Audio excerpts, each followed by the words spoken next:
Hello everyone, this is Mr. Waddell, and this is a real quick little lesson on enlightened despotism. All right, so you ask, Mr. Waddell, what is enlightened despotism? Well, here's what it is. It's a form of government that showed up around the 18th century, and it was inspired by the Enlightenment. We know what the Enlightenment was all about.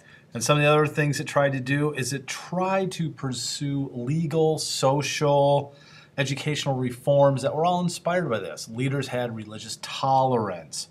They had economic development, administrative reform, but they didn't want to propose reforms that would undermine their sovereignty or disrupt the social order. So it was kind of like a really nice leader that was going to be somewhat firm and kind of heavy-handed to a certain extent. Now, this whole view of this enlightened despotism came from this guy, Voltaire. And a lot of the philosophers were not enamored with democracy. They said, self-rule. These people don't know anything. They're uneducated. Why would we let them vote? And if you look at the American Constitution, they actually put a safeguard in there, and that was the Electoral College. The Founding Fathers kind of had the same view. If we just let people vote, who knows who will be put into office, and we don't want that. So we're going to put this mechanism into place that will ensure that only the people that should be leading will be leading. So Voltaire kind of agreed with that. He's like, look, we can't have this. We need enlightened despotism. This is going to ensure that the proper thing, everything is going to take place. So Voltaire is communicating, or they love to write, so they're writing letters, and he was talking to Frederick II of Prussia.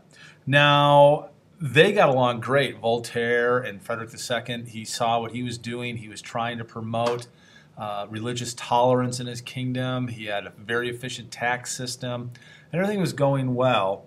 But one thing he didn't stop was serfdom. He just couldn't pull the trigger on that.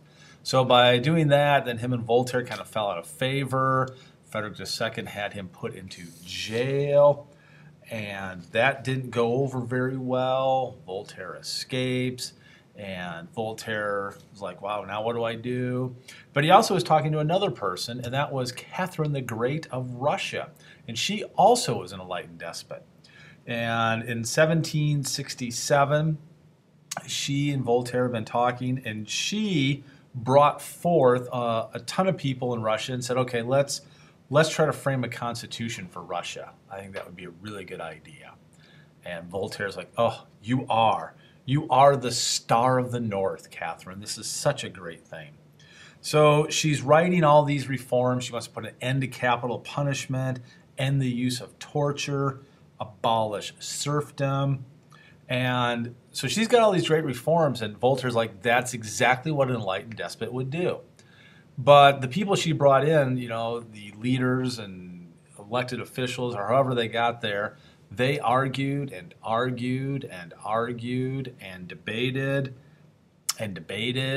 and she just got a little tired of it, and she said, go, leave, go home, get out of here, go away. And so they did, and when that happened, then the peasants in Russia this time figured, okay, now we're really in trouble, so maybe it's best that we stage a revolt. And then in 1773, Catherine the Great just totally crushed the peasant revolt, and that kind of ended her term a little bit as an enlightened despot when she is doing that.